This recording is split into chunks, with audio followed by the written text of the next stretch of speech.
Welcome to the 9th episode of Friends and Film, a podcast where we talk about the latest movie news and theatrical releases. I'm your host, Cooper Hood, at Coops_Hoops on Twitter. And as always, I'm joined by my co-host, Josh Straley, at Straley Strong on Twitter. You can follow the podcast on Twitter as well, at Friends and Film.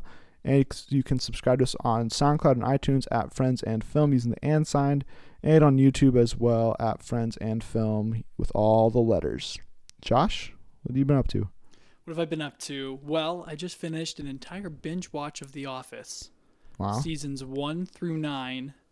And I think I completed it all from the beginning of January to today. That's a quick binge. It is a quick binge. And you watched Fuller House all the way through. And it's not a film, but it's not. I sat down with my family and we binge watched all 13 episodes of Fuller House. It wasn't anything super impressive, but it had plenty of laughable moments. Yeah, I'm looking forward to watching it whenever I get around to it. But as we record this, Oscars are tomorrow, so I'm trying to catch up on things I've missed. I'm watching Bridge of Spies and Straight Outta Compton, like I said I would, and really liked both of them. Don't think either of them cracked my top 10 of the year though, but I wasn't really I was expecting maybe Straight Outta Compton could, and it was close, but I still enjoyed it. Yeah, it's laced with some pretty good humor. That was one thing that I remember, like the biggest part of it. It was pretty grippy. I mean, it was intense and dramatic, but I almost felt like that was a comedy at a lot of points. Yeah, it was very deep, with all the police brutality stuff going on throughout the whole movie, and then what's been going on like the last year in the United States is like this movie came out like the perfect time, pretty much. They definitely took a look at the circumstances surrounding NWA's rise and what was going on in society at that time. Yeah, really liked it, but we're not here to talk about Straight Outta Compton or Oscars. We already did a whole episode on that, and hopefully by the time you guys are hearing this, Leo's won his first Oscar. I'm thinking he will do it. But on today's episode, we'll be reviewing Eddie the Eagle. But before we get to that, we've got some news to talk about. Came out this week. A lot of, typical superhero stuff we like to talk about. Surprisingly, no Star Wars. I think this is the first time in our 9 episodes we have not had a Star Wars topic to talk about. So I'll just quickly mention Star Wars is still great. Yes, yeah. I had 1 or 2 stories that we could have popped in, but they just weren't worth it. Yeah, like the Ready Player One logo was revealed on some employee book bags or something. But Ready Player One? Not Ready Player One. Sorry, Rogue One. Yes, there you go. There's too many movies with ones in them. But our first topic of the day is Batman v Superman. Gotten some new tidbits of information about the movie. It has now been confirmed that it will have a 151-minute runtime, which equals 2 hours and 31 minutes, which is longer than Man of Steel and Avengers, I believe. And so, it's a very long movie for DC. Absolutely. So make sure when you get into that theater, you've either gone to the bathroom prior and, made sure that you went with the small soda and not the extra large, because you're going to be there for quite a while. That's why you might need the extra large, though, just to keep you hydrated throughout the, hopefully epic battle between the Dark Knight and the Son of Krypton. But absolutely. But yeah, I'm not worried really about it. I mean, it's a little long, but it's I was expecting a long movie from Zack Snyder and DC. Of course. I mean, 300 is a pretty expansive movie too from Zack Snyder as well, and so yeah, if it's like 300, we'll get something good for it. Yeah, and I mean they have a lot of stuff to get to in this movie, so 2.5 hours might seem like, wow, it's a long movie, but splitting up screen time between Batman, Superman, Wonder Woman, Doomsday, and the rest of the Justice League and whoever else shows up, you have to graft in Lex Luthor's plot, so that's going to be a big thing too. Yeah, so neither of us are worried about the runtime. I'm looking forward to it. It's under a month away now officially, so countdown looking forward to it. And hopefully, if it's good, then we will be buying it on Blu-ray and DVD. At least I will. It goes for me too. Yeah. And an interesting story that came out this week was that an R rating is looking to be attached to the Blu-ray for the movie. Yeah, what's that about? Apparently, there's just some cut of the movie that is R-rated for violence, I believe. The MPAA released, that they had re-rated the movie for a DVD release. So it's really early for that to even be happening. But, I mean, I was just enjoying, looking at Twitter and seeing the reactions to, people, reacting to Batman v Superman having an R rating, and then it was like the one scene in the trailer where Superman climbs in on Lois in the bathtub, and it was like Batman v Superman rated R. Oh my goodness. Yeah, I guess I'm not too surprised. It's a Zack Snyder film, and 300 was rated R, and that was a very intense film with a lot of rated R content, if you will.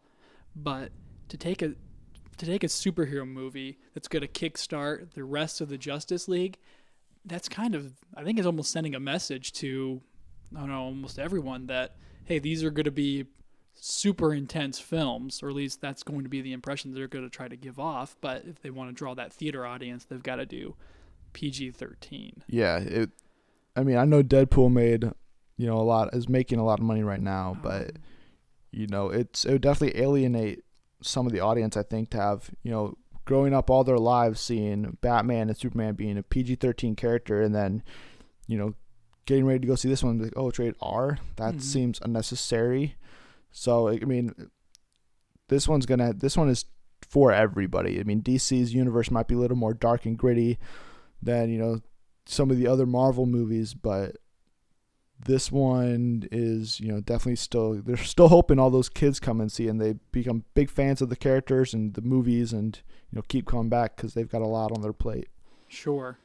And like you said, alienating half their audience, that you would think that might affect the, the bottom line with what the picture's going to bring in. Yeah, it's currently tracking for $100 to $140 million opening weekend, which is a little low. Absolutely. Because some people are, anticipating this to, compete with, the likes of Avengers and, Star Wars. Not top Star Wars, but, Avengers and Star Wars and Jurassic World, and, be the $200 million opening weekend type stuff. And, if it does half of that, if it does less than Deadpool opening weekend, that's what I was going to say. I would put, some of those rumors I can't remember if we talked about them on the podcast about, Warner Bros. Being worried about the movie, but that would, certainly, put some, where there's smoke, there's a fire kind of thing right there. That'll put a lot of pressure on, Justice League and Wonder Woman, which are already in production and pre-production. And Suicide Squad later this year, I would guarantee Batman would be all over the trailers for Suicide Squad from here on out if Batman v Superman makes less than $1 billion. It's going to be a very crazy weekend, because Batman versus Superman's only competition that weekend is going to be My Big Fat Greek Wedding and The Disappointments Room. Well, I'm going to be My Big Fat Greek Wedding too, the opening night. Yeah, it's like, the audiences for those aren't as massive as you would think these comic book characters were. And if it's only going to if it stays on track with that, that's going to be very disappointing, I think, for a lot of executives at Warner Brothers. Yeah. But we're going to move away from DC for a little bit. We'll come back to them in a little bit, but we're going to talk about some Marvel news with Captain America Civil War. It's going to be in theaters in about 2 months, crazily enough. I cannot wait for that movie to finally be in theaters, for me to be watching it. And Empire Magazine did a whole rollout of information and photos. It was all, we tweeted out a bunch of the pictures. And if you want to see them and you're listening on the podcast, jump over to YouTube real quick. Go to this time, and throughout while we're talking about it, they'll be popping up so you can see our first official look at Crossbones. We got to look at Chadwick Boseman as T'Challa. outside the Black Panther costume, and then another one of Scarlet Witch, and showing off her powers, and then just the typical Iron Man versus Cap images, including one that recreated one of the iconic images from the comic where Iron Man's blasting all of his power at Cap's shield. Which one stood out to you the most? Well, they all jumped out at me, especially in the iconic one, because they've been butting heads throughout these entire Marvel crossovers, So I finally seeing them actually duke it out is going to be fantastic. But I freaked out over another image that I saw pop up, and I believe it's one with Martin Freeman. Yeah, Martin Freeman. He was in there as well with Emily Van Camp, and the magazine finally confirmed what there had been a lot of speculation about, that he is playing a character known as Everett Ross. Yeah, so I had overlooked Martin Freeman even being casted in this film, and I love that man so much from his Sherlock as Dr. Watson and in the Lord of the Rings, the Hobbit movies. So seeing him in there, just being him, I was like, oh man, this is a star-studded cast. Like, it just gets better with everything else we see come forward. So as lame as it sounds, I am so happy to see Martin Freeman just standing in a suit there. But the coolest one though is seeing Crossbones. Yeah.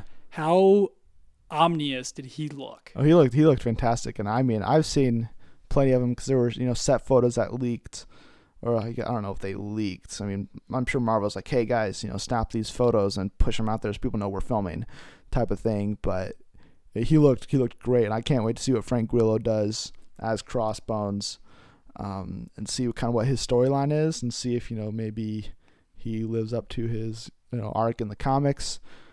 Which we'll talk about in a little bit, but I really also liked. It was great to see Chadwick Boseman kind of just outside the suit and what he'd be normally be wearing. In the I don't know where that picture is taking place at. I'm guessing it's like Avengers headquarters or something. I did notice that the guards, I think they looked like him and Freeman were on opposite sides with Cap and Falcon. It looked like they were in Germany, because if you stand and look at the guards, you notice that the language is it's German. Yeah.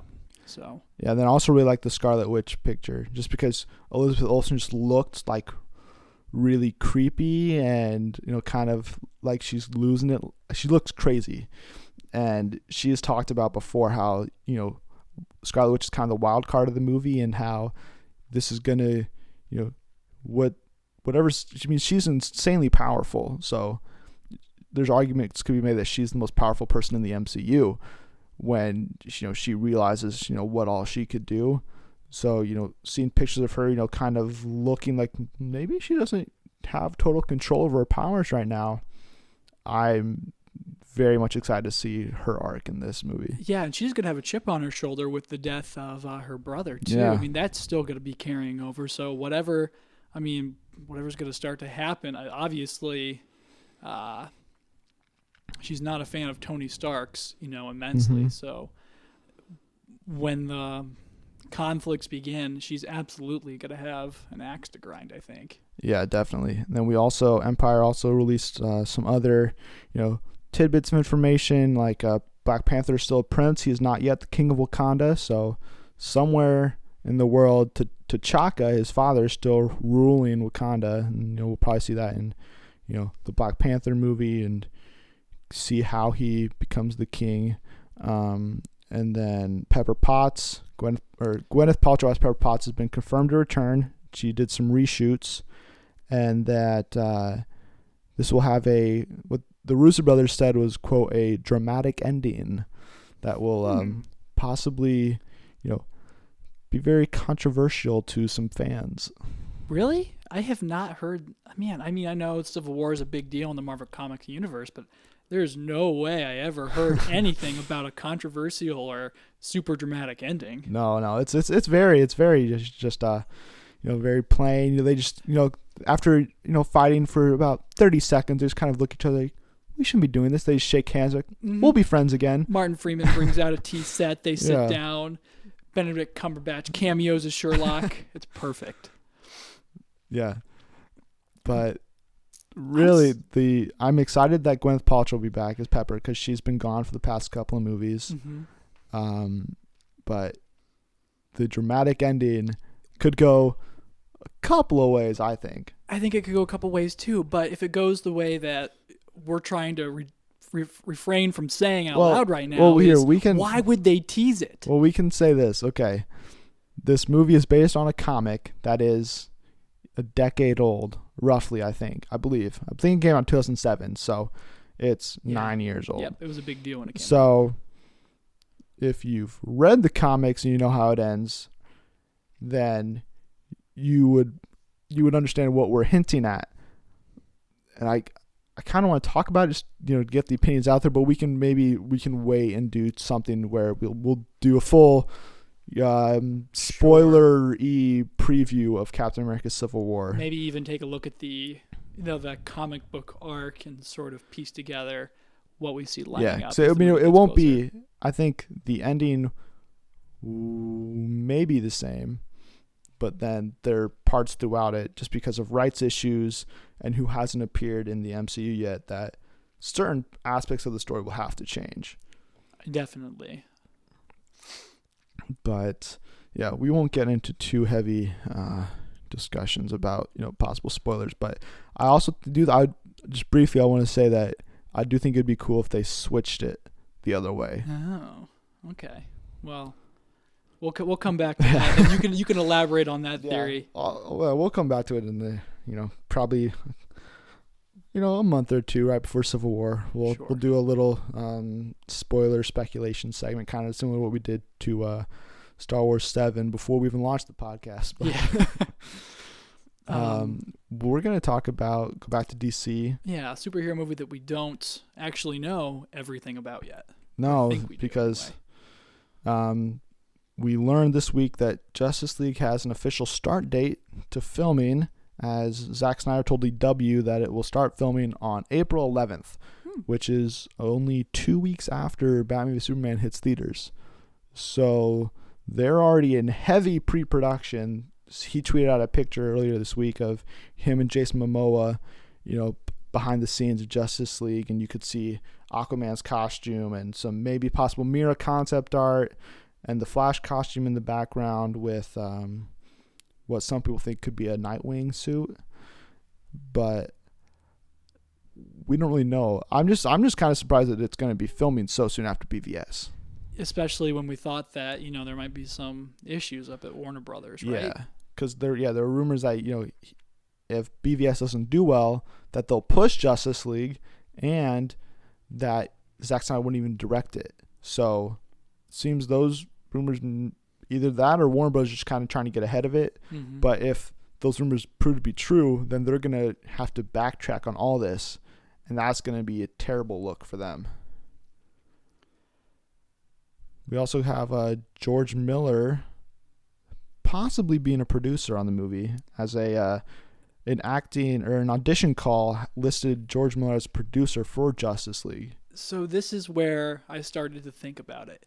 You're bringing in George Miller, whose last movie, Mad Max Fury Road, was a smash hit, a summer blockbuster, and it featured a lot of the same stylists, something that reminded me of Zack Snyder, or at least that George Miller could, take on the mantle of an action movie. Mm-hmm. So if they're bringing in George Miller to run Justice League or help run Justice League, is that almost like a vote of no confidence towards Zack Snyder? It's interesting because George Miller has been tied previously to DC a couple of times.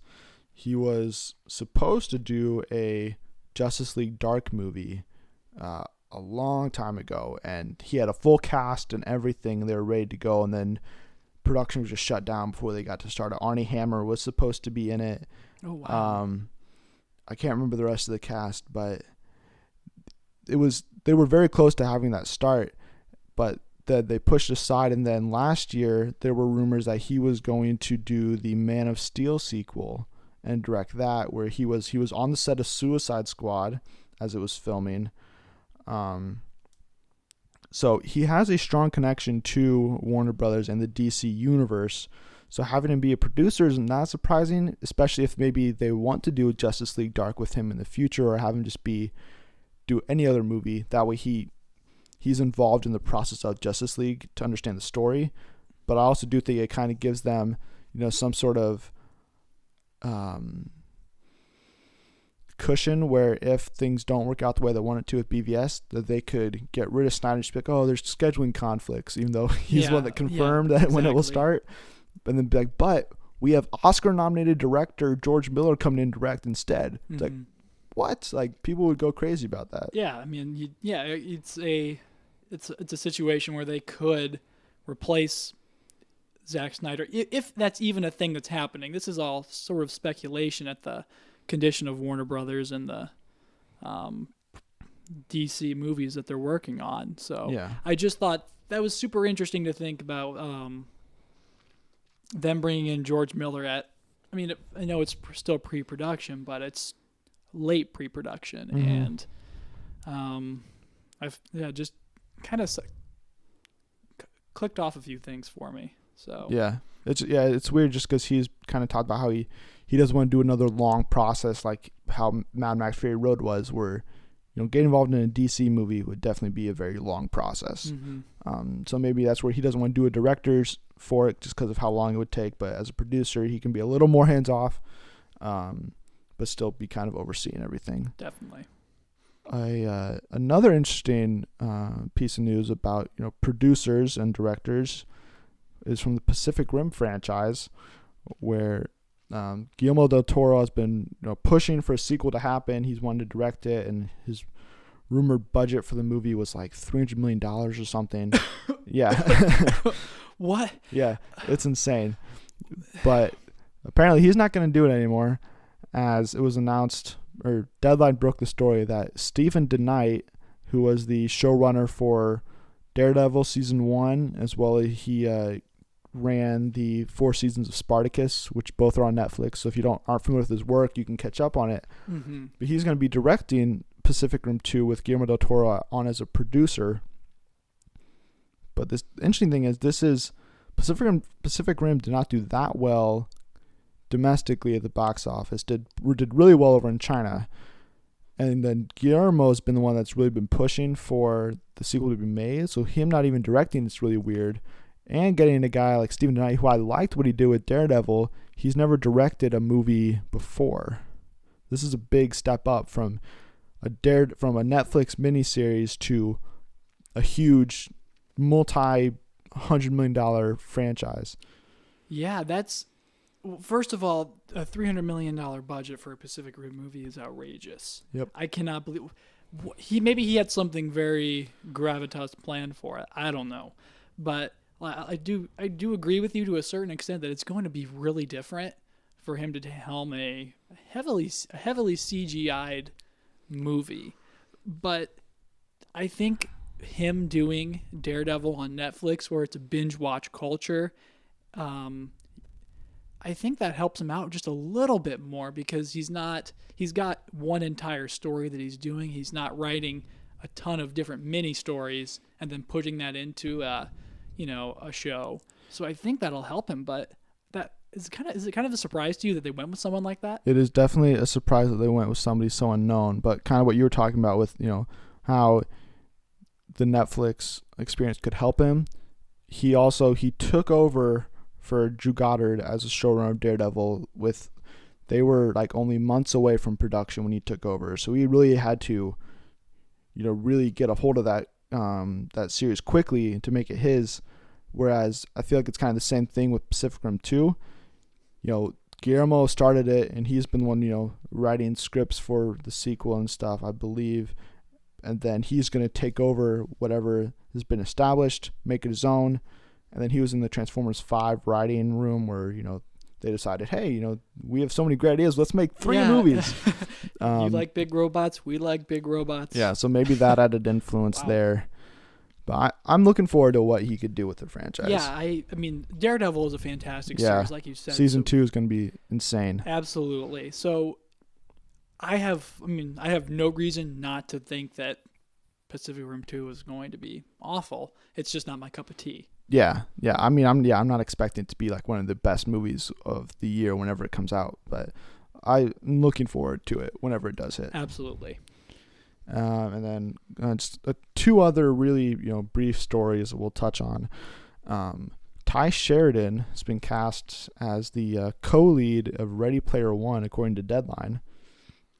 He will be playing a character named Wade, and I'm not familiar with the book, but Steven Spielberg is directing it, so that's always a good thing.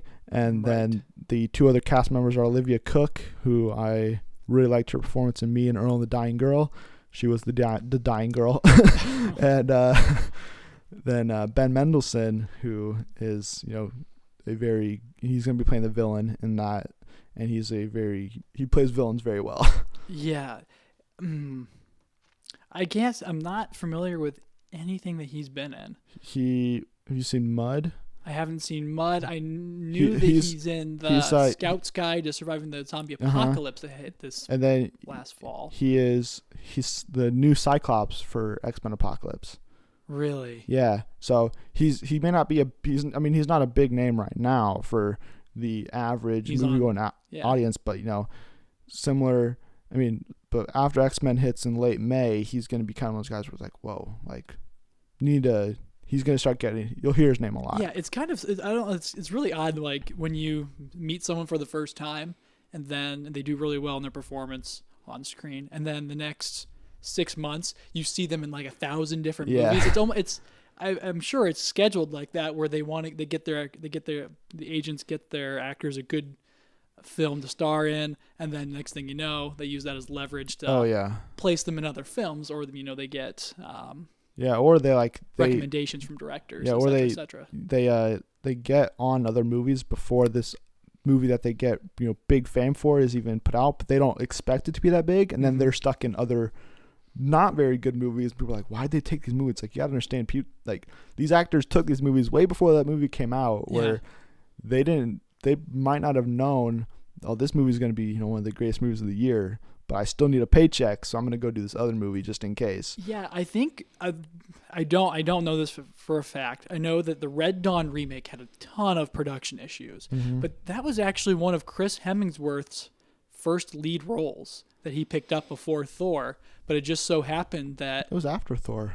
Exactly. Right? He picked that role up before Thor, and then due to all the reshooting and edits, Red Dawn came out after Thor. His first big one was Cabin in the Woods with Joss Whedon as the director, and Drew Goddard wrote the script for it. And that one was Chris Hemsworth's big first movie, but that one also had production issues. So he premiered in Thor, but he'd already finished Cabin in the Woods. But then Cabin in the Woods came out after Thor, so he was already kind of a big name because of Thor when Cabin in the Woods came out, even though he did Cabin in the Woods first. Yeah, and then you get Red Dawn that summer. Yeah. And I was like, oh, well, hey, Chris Hemsworth. Yeah, I'll go see that. And it was just like, in my head, it seems like, oh, maybe they planned that so that people get introduced to this guy and then they want to go see other films that he's in. I mean, he was definitely a factor, which why I saw it, as well as Adrian Palicki, because she is amazing. Red Dawn, right? Yeah. Yeah, that's an awful movie, though. Oh, come on. I enjoy it. I like the 80s. The 80s movie was what it was, but I felt it was better than this remake. I haven't seen the 80s, so I cannot comment, but I enjoy it. I enjoy the new one. Our last bit of news before we get to our review of Eddie the Eagle is just something we talked about it last week, but just it was confirmed by the Hollywood Reporter that Wolverine 3 will have an R rating, and that this was something that they'd been planning even before Deadpool's success. So they're kind of giving themselves, some like, hey, we're not just doing this because of Deadpool, which I don't know if I buy 100%. I'm sure they were probably planning it to be R, but then if Deadpool flopped, they're gonna be like, sorry guys, do a script rewrite, make it PG-13, and then do it. So I'm not surprised about this. Yeah, I mean, it's allegedly the last Wolverine movie with Hugh Jackman, so maybe they were going for broke anyway. Yeah. It's basically what Hugh Jackman said, I believe. But speaking of Hugh Jackman, that is the end of our news segment, and we're going to talk about his newest movie. Eddie the Eagle, right? Even though he wasn't the star of it. Maybe he well, was to you. I don't know. I'll argue that. Yeah. But Eddie the Eagle, quick synopsis. Well, not quick. The synopsis for you guys is cut from the Olympic ski team, British athlete Michael Eddie Edwards travels to Germany to test his skills at ski jumping. Fate leads him to Bronson Peary, a former ski jumper who now works as a snowplow driver. Impressed by Edwards' spirit and determination, Peary agrees to train the young underdog. Despite an entire nation counting him out, Eddie's never say die attitude takes him all the way to historic and improbable showing at the 1988 Winter Olympics in Calgary, Alberta. So, to start off, I gave this movie 3.5 eagle flaps out of 5. That was kind of Eddie's iconic moment for me, at least in the movie, where after completing the 70-meter jump, spoilers, I guess. Yeah, spoilers. Sorry, it's based on a true story. You can't be too many spoilers here. So he does a dance, which gives him the nickname. So sorry if that was a spoiler and you haven't seen it, but I'll try to avoid those from here on out, or at least for this portion of what I talk. Sure. I really liked it. It was, kind of one of those classic sports movies where, do your best and, keep trying and you'll achieve your goals type thing. Mm-hmm. So it's one of those where I came out of it feeling better about just like, about life. Yeah. Just like, I can do whatever I want. Taron Egerton as the lead, I thought he was great coming off of Kingsman. He was totally changed. But he's still a great actor and somebody who I can't wait to see what he does more of here on out. Hugh Jackman as Bronson Peary. Thought he was pretty good as a supporting character. I couldn't get the image of Wolverine out of my head, but that's kind of what happens whenever I see Hugh Jackman, no matter what movie. The soundtrack, or the score, it was just upbeat and fun. I really liked it. It was really subtle. And then, but since the story is kind of, the typical sports movie, nothing surprised me. There wasn't anything where it's oh man, I can't believe that happened. It's okay, when he goes to do this is going to happen. Yep, it happened. When he goes to do this is going to happen. So that's my quick thoughts on it. 3.5 eagle flaps. Okay, well, is that a toss to me, I think, now? Yeah. All right. Toss to you. Well, with eagle flaps, I gave it 4. Okay. And it was close. And I would have given it 5. But I'll get to that in a moment. But first, Taron Egerton's portrayal of Michael Edwards, Eddie the Eagle, was phenomenal. He's not going to get... Probably won't get an Oscar nomination or any recognition for it. Maybe an Emmy. I don't know. This movie won't get any recognition from the Oscars. It was so good. You fall in love with Eddie. I mean, with the raising of him as he's growing up. But Taron Egerton just makes this guy so likable. His mannerisms. There's this awkwardness to him that you think Napoleon Dynamite. But then you're like, well, no, that's me in a ton of situations. So this guy's awesome. So that was the coolest thing for me. But to me, Hugh Jackman seriously stole every scene he was in. I'd never seen him in a role where he wasn't trying to be this total reclusive jerk, but has a heart type of a deal. But which is part of what his character was in Wolverine and here, but he gets out of that really fast. And Eddie the Eagle, you think he gets out of it fast? I thought he got out of it faster than I would imagine. And I love seeing a lighter side of Hugh Jackman that I don't get to normally see. I've only seen him in the Wolverine films. Mm-hmm. So it was a really great change of pace to see probably one of my bigger man crushes, Hugh Jackman, doing this movie. Like you said, the iconic scene where him and Eddie are celebrating doing the eagle flap after completing the 70 meters. It was just oh, I want to go be best friends with those guys. That's what it was like. And you mentioned the score.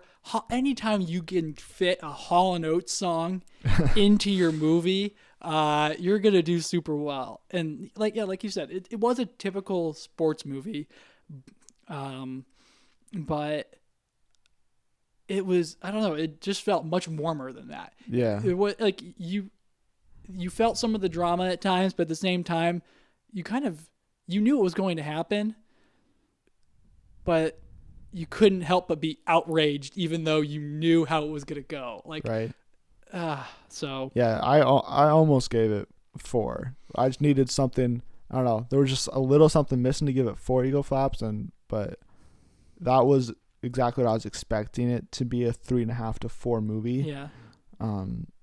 I didn't ever really think I would give it a 5 or a 4.5 or anything, but I was kind of hoping it would be, just, if it surprised me.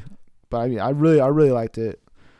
We'll talk about spoilers, I guess, now. If we haven't spoiled it already. I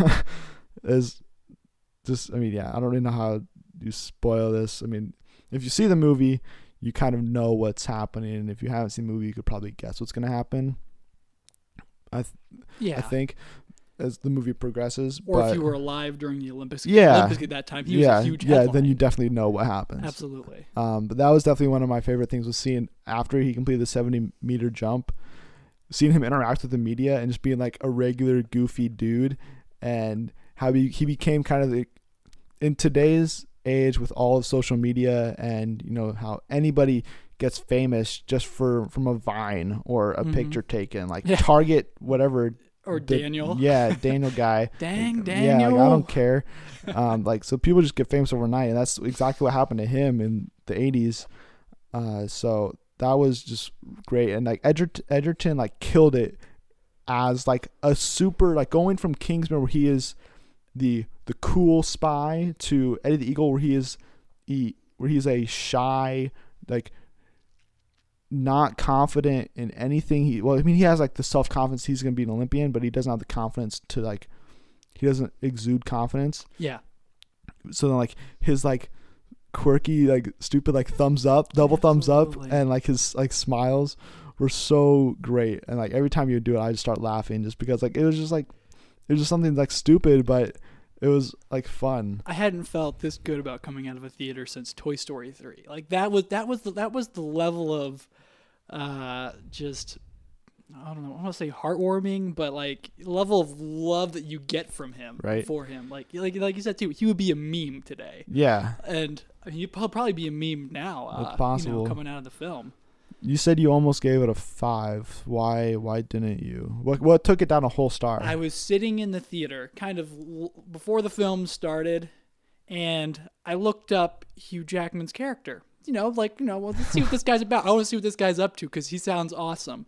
It turns out that while it is a biopic, they totally made up the character of Bronson Perry. Mm-hmm. There was no Hugh Jackman-esque guy that helped Eddie out during his training in the way that Hugh Jackman's portrayed to do.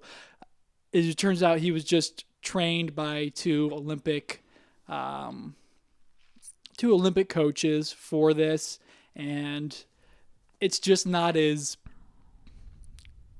cool of a story, so I understand why they made up Bronson Perry, Hugh Jackman's character, but that made me so upset after I've left the theater, because I was like, oh, this guy's not even real, but I wish he was real. And as much as I loved them doing it, I was almost like, they took a lot of liberty to do that, and it just didn't sit right with me that they decided to graft this story around something that's fake, and that's what made me mad. Yeah, it's always disappointing whenever you watch like a biopic or based on true story thing, and then you find out like something like really influential in the story is like not true at all. It's like, oh, like why'd you do that? Like, if you like, obviously for this one, I understand why, just because having Eddie do a every man's job and just training on the side to be an Olympic, like that wouldn't be as fun of a story to watch as him and Hugh Jackman interacting throughout the entire movie. But it really sucks because Bronson has this really good like redemptive story arc where he got washed out of the ski game because of just his his bad attitude and everything. And then he took to drinking, but then through Eddie, which his obsession with milk was so funny because like when him and Bronson are drinking and Bronson's drinking alcohol and then Eddie's drinking milk, he's like, that's good. It's like man, it was a great ending. It's like, you are my kind of guy. Like, I would totally hang out with Eddie the Eagle. It was great too to see the ending where they're both at the end. They're both like they're both down in milk together. That was because then he's like, he's like, that's good. And Bronson's like, oh gosh, he's like, this is terrible. Yeah. But like, it just sucks because like he had that really good redemptive arc, and then it's kind of, I mean, it's still a great part of the movie, but since it's not real, it's kind of like, yeah. It's like you can kind of, it feeds more to the formulaic sports movie type thing. Absolutely. Where you have the bad coach who ends up becoming helping somebody achieve their dreams type thing. Totally. I told my friend David Nicola as we left the theater, I felt like them saying Santa Claus isn't real to a young kid and you don't get the presents anymore. That's what it felt like. Because it was like, oh, it turns out he never existed. They never had a really good friendship.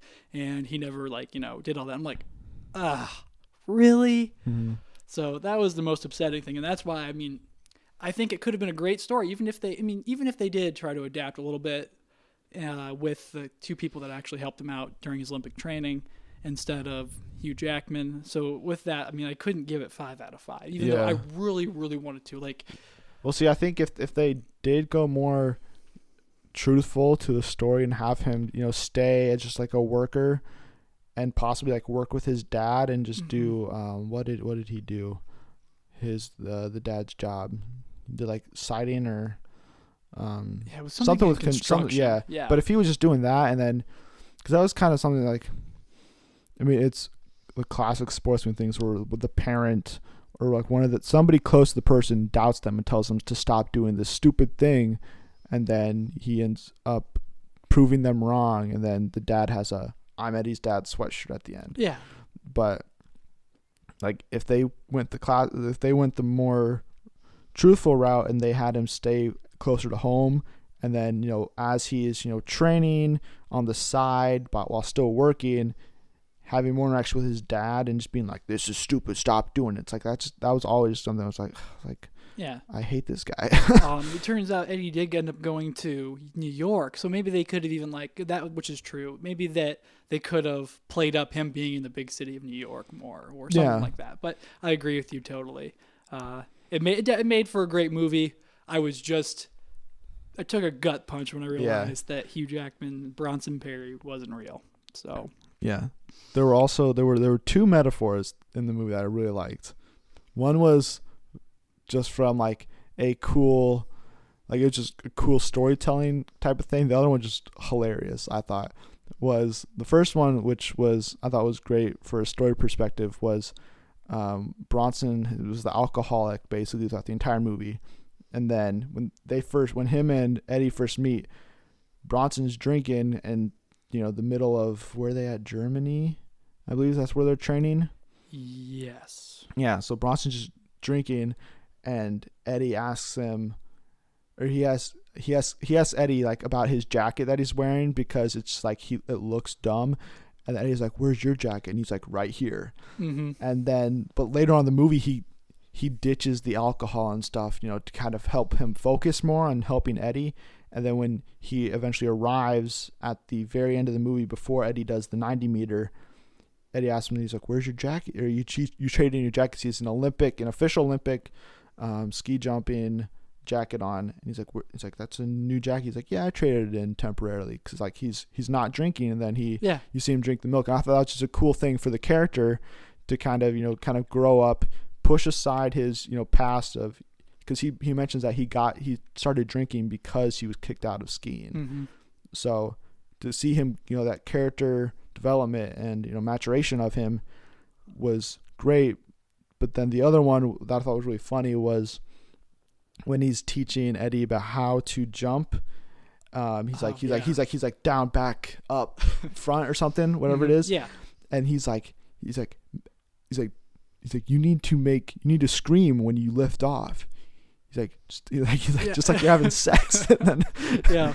it was just so funny because it's just like that. It's just Hugh Jackman like just facially acting like he's having sex, and then he just gives out a huge scream at the end, and then that's what Eddie does when he does the 90-meter, and then he completes on his first try. And it's just funny. Like that was just something classic that I really thought was funny and a great just kind of character moment for both of them. That was a good point about Hugh Jackman's character arc. With he needs his alcohol. That's his crutch. That's his jacket. It's what's keeping him warm or alive, if you will. And through Eddie, he finally learns that maybe he doesn't need it, or to help Eddie, he can't need it or shouldn't need it. And then turns out that he gives it up at the end, or allegedly gives it up at the end. So definitely, that's what makes me more mad. Like,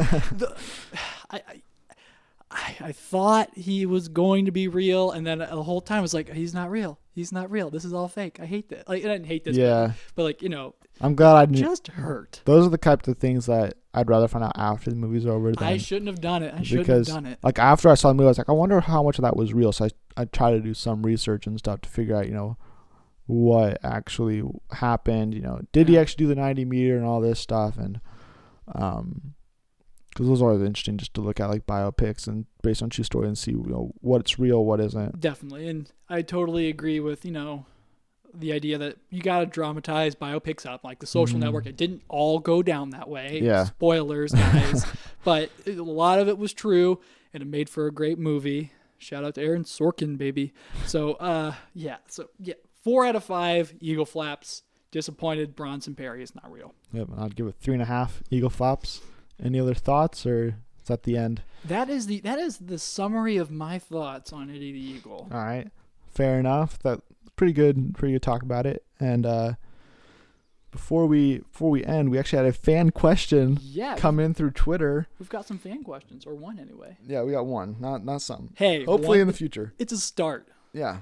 So our only fan question of the week is from Andy Jones at ADJones92 on Twitter.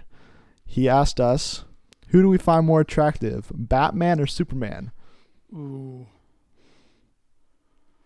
Oh, it's Batman. It's Batman? It's Batman.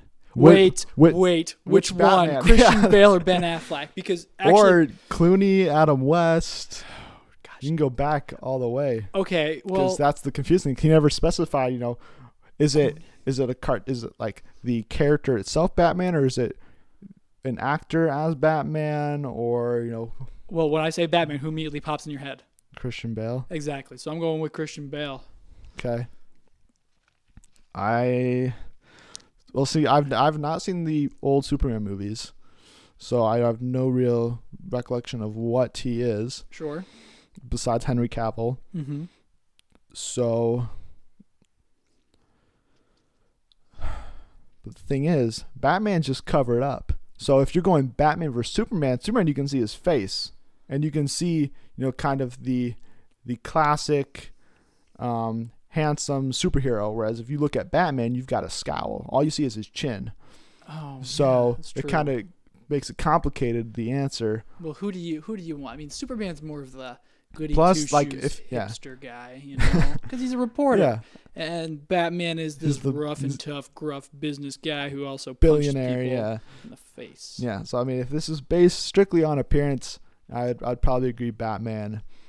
And if we're going most attractive Batman, probably Christian Bale. I want to change mine to George Clooney. Change it to Clooney? The more I think about George Clooney. All right. I am coming off so weird today.